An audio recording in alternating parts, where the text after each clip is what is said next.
Halo adik-adik Smart Generation, apa kabar kalian semua? Berjumpa kembali di video pembelajaran Primagama.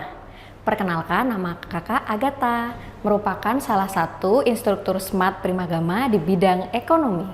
Pada video pembelajaran kali ini, kita akan membahas mengenai inti masalah ekonomi, kebutuhan, kelangkaan, dan sistem ekonomi. Untuk lebih jelasnya, yuk mari kita simak video pembelajaran berikut ini.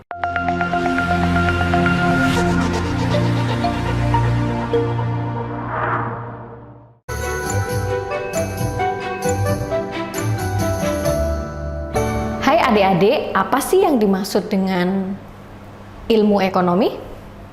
Ilmu ekonomi merupakan ilmu yang mempelajari upaya manusia dalam usaha untuk memenuhi kebutuhannya, gunanya untuk mencapai kemakmuran. Kemudian, masalah ekonomi itu dibagi ke dalam dua kategori. Yang pertama masuk ke dalam aliran klasik, dan yang kedua menurut aliran modern. Yuk kita pelajari lebih dalam, apa sih yang dimaksud dengan aliran klasik? Masalah ekonomi pada aliran klasik ini dibagi menjadi tiga. Yang pertama yaitu produksi. Produksi ini merupakan kegiatan menghasilkan atau menambah nilai guna dari suatu barang. Sedangkan konsumsi, konsumsi ini kita sendiri sebagai konsumen. Kemudian apa yang dilakukan pada konsumsi ini? Yaitu mengurangi atau menghabiskan nilai guna dari suatu barang. Kemudian yang terakhir adalah distribusi. Nah, distribusi ini gunanya menyalurkan barang atau jasa dari si produsen kepada konsumen. Nah, demikianlah masalah ekonomi pada aliran klasik. Yuk mari kita lanjut kepada aliran modern. Nah, pada aliran modern ini juga terdapat tiga masalah pokok ekonomi. Yang pertama yaitu what, kemudian how, dan for whom. What ini untuk menjawab pertanyaan, barang apa sih yang akan diproduksi oleh produsen? Kemudian how, bagaimana cara produsen memproduksinya? Dan for whom, sasaran atau pangsa pasarnya. Nah, yuk mari kita lanjut ke contoh soalnya. Perusahaan tas Jimmy pada tahun 2019 mengalami kerugian akibat terlalu banyak perusahaan yang mengeluarkan pembayaran untuk gaji karyawannya. Sehingga di awal tahun 2020 ini, perusahaan memutuskan mengurangi jumlah karyawan. Dari ilustrasi masalah tersebut, dapat disimpulkan bahwa masalah pokok ekonomi modern yang dihadapi oleh perusahaan Jimmy adalah kita memiliki 5 option. Option yang A, what, kemudian option B, how, option C, when, option D, where, dan option E, for whom. Kita sudah tahu ya bahwa masalah pokok ekonomi pada aliran modern hanya 3, yaitu what, how, dan for whom. Option C dan D patut kita coret. Begitu. Nah, ketika perusahaan Jimmy mengalami kerugian akibat terlalu banyak karyawan dan dikurangi, sehingga permasalahan ini menjawab pertanyaan. Iya, benar sekali. Jawabannya adalah yang B atau how. Bagaimana cara perusahaan ini memproduksi barangnya. Oke, sudah paham? Yuk mari kita ke pembahasan berikutnya. Nah, selanjutnya adalah kebutuhan. Kebutuhan ini adalah keinginan manusia atas barang dan jasa yang beraneka ragam untuk dipenuhi dengan sarana sehingga mencapai kemakmuran. Nah, macam-macam kebutuhan ini dibagi berdasarkan 4 jenisnya. Yang pertama adalah berdasarkan intensitasnya.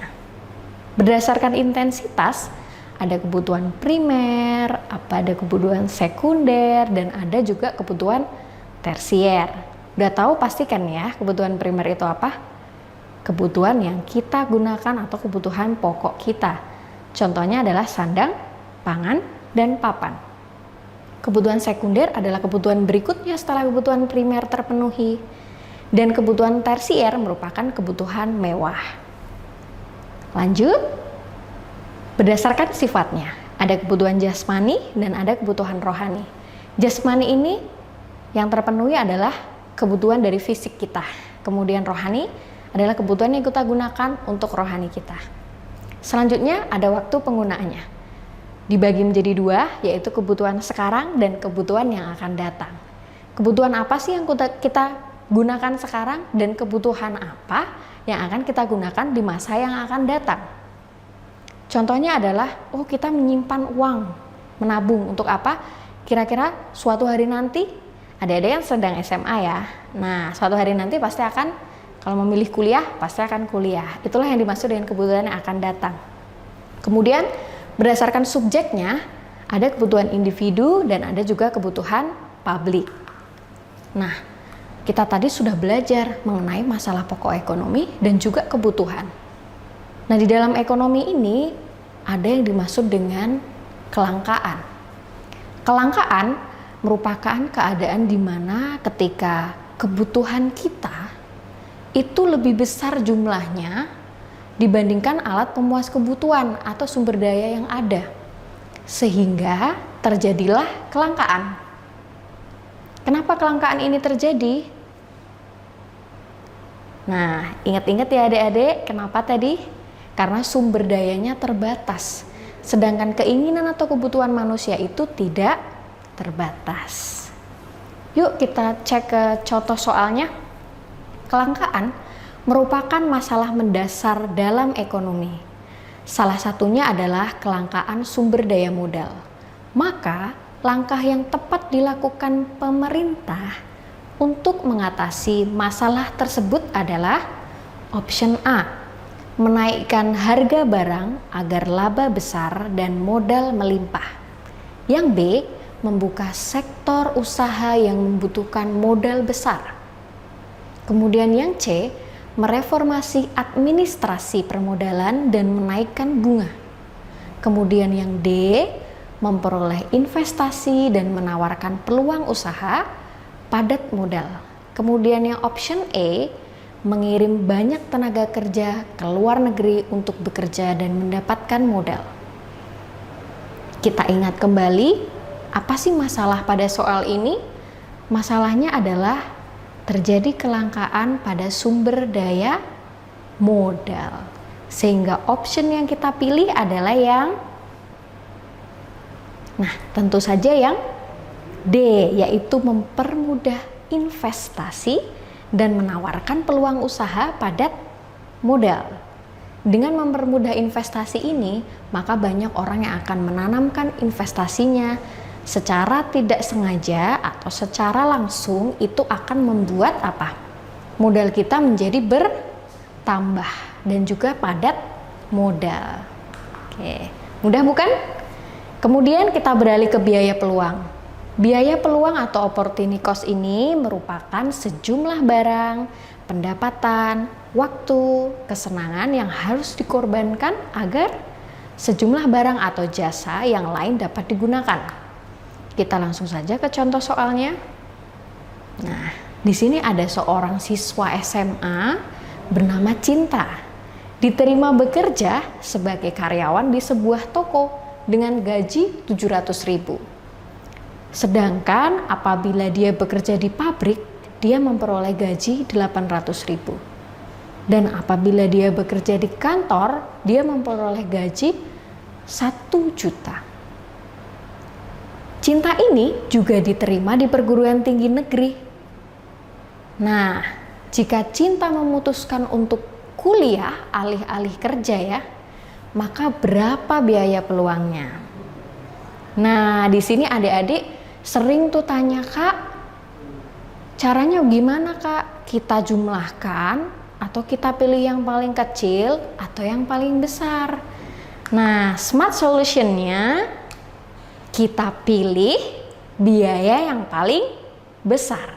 Maka jawabannya adalah yang dari option 700, 800, 1 juta, yang paling besar adalah yang 1 juta.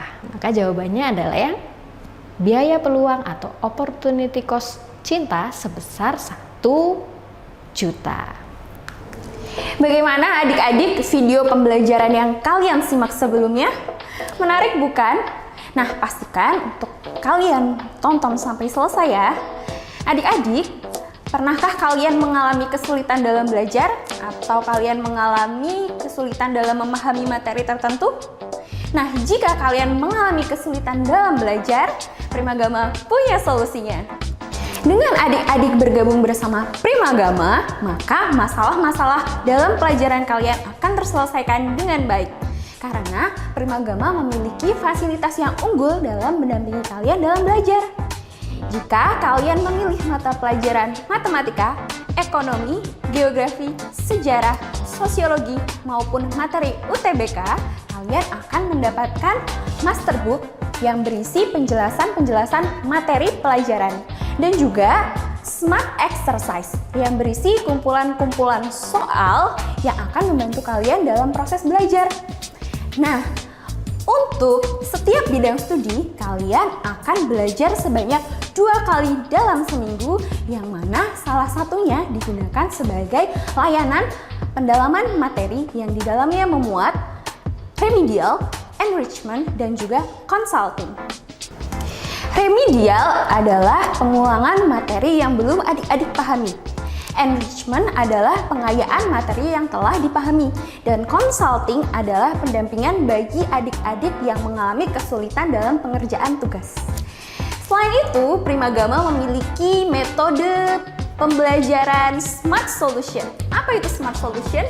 Smart Solution adalah cara belajar anak cerdas yang mana memudahkan kalian untuk mengerjakan soal dan menjawab pertanyaan.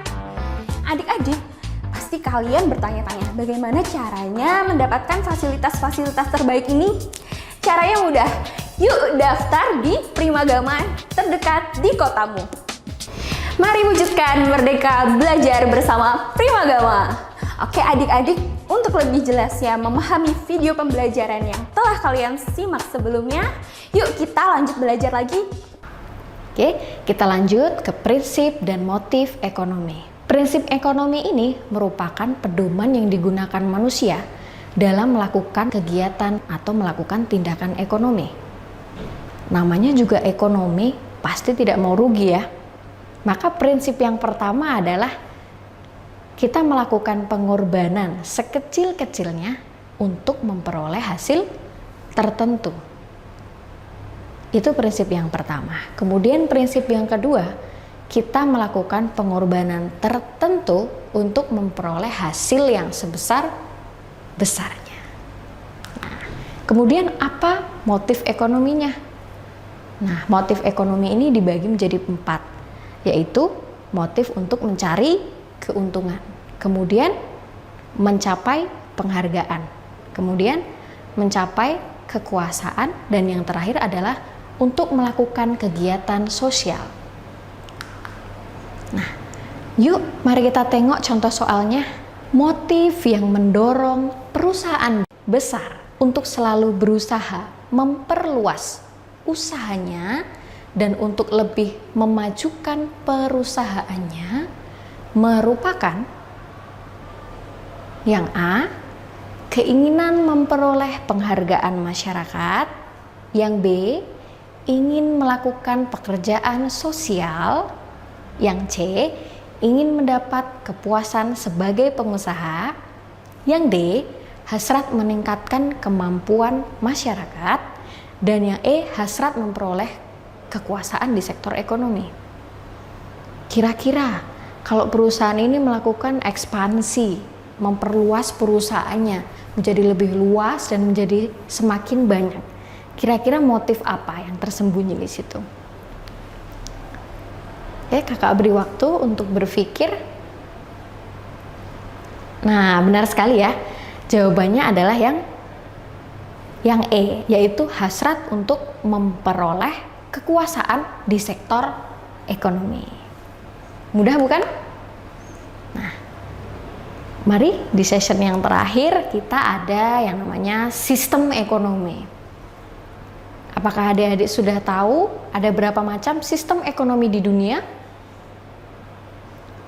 Nah, ada yang namanya sistem ekonomi tradisional.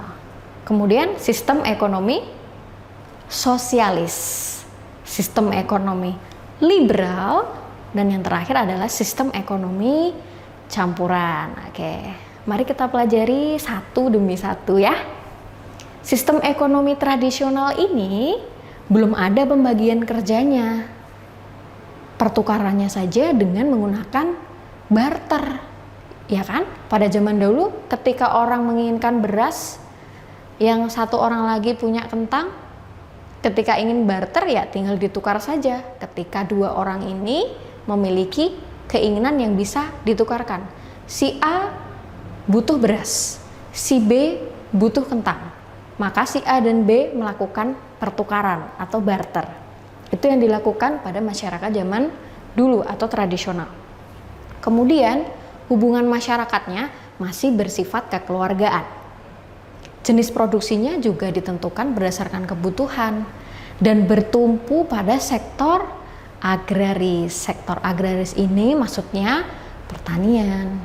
Kemudian masyarakatnya masih statis dan tradisional. Nah, kita lanjut ya ke sistem ekonomi sosialis. Berbeda dengan yang tradisional. Kalau sosialis ini perencanaannya disusun oleh pemerintah dan semua alat produksinya dikuasai oleh negara. Bayangkan, semua alat produksi, semua kegiatan produksi, mulai dari distribusi, kemudian konsumsi, semuanya diatur oleh pemerintah. Dan hak perorangan di sini sangat dibatasi. Nah, ada soal ya, contohnya nih, di bawah ini negara yang menggunakan sistem ekonomi sosialis, kecuali A. China, B. Korea Utara, C. Kuba, dan yang D adalah Kanada. Nah, perlu digarisbawahi ya, kecuali, ada kata kecuali. Kita tahu bahwa China sosialis, Korea Utara sistem ekonominya sosialis juga, kemudian Kuba juga sosialis. Maka opsi yang kita pilih adalah yang D, Kanada. Oke, mari kita lanjut ke sistem ekonomi liberal. Pada sistem ekonomi liberal ini sangat berbanding terbalik dengan sistem ekonomi sosialis. Pada sistem ekonomi liberal ini, hak milik atau alat produksinya itu di tangan perorangan. Kemudian, hak barang juga bebas. Harga barang itu sesuai dengan mekanisme pasar. Apa sih Kak mekanisme pasar itu? Yaitu sesuai dengan permintaan dan penawaran yang benar-benar real terjadi di pasar. Dan pada sistem ekonomi liberal ini terjadi persaingan bebas. Tidak ada campur tangan pemerintah. Kemudian modal itu sangat memegang peranan penting. Individu pada sistem ekonomi liberal ini mengejar keuntungan. Nah, yuk kita tengok contoh soalnya. Di bawah ini, negara yang menggunakan sistem ekonomi liberal. Kecuali yang A, Amerika Serikat, yang B, Kanada, yang C, Inggris, yang D, Singapura, dan yang E, Malaysia. Oke. Yuk kita tengok Amerika Serikat liberal ya. Kanada juga. Inggris juga. Singapura juga menggunakan sistem ekonomi liberal. Maka jawaban yang paling tepat adalah yang E, Malaysia. Sistem ekonomi yang terakhir yaitu sistem ekonomi campuran. Pada sistem ekonomi campuran ini, antara pemerintah dan pihak swasta telah terbagi dengan jelas peran-perannya. Pemerintah berpengaruh, pihak swasta juga berpengaruh. Kemudian, bidang garapan mereka juga sudah dibagi. Makanya ada yang namanya badan usaha milik negara kemudian badan usaha milik swasta. Sudah dibagi perannya dengan jelas.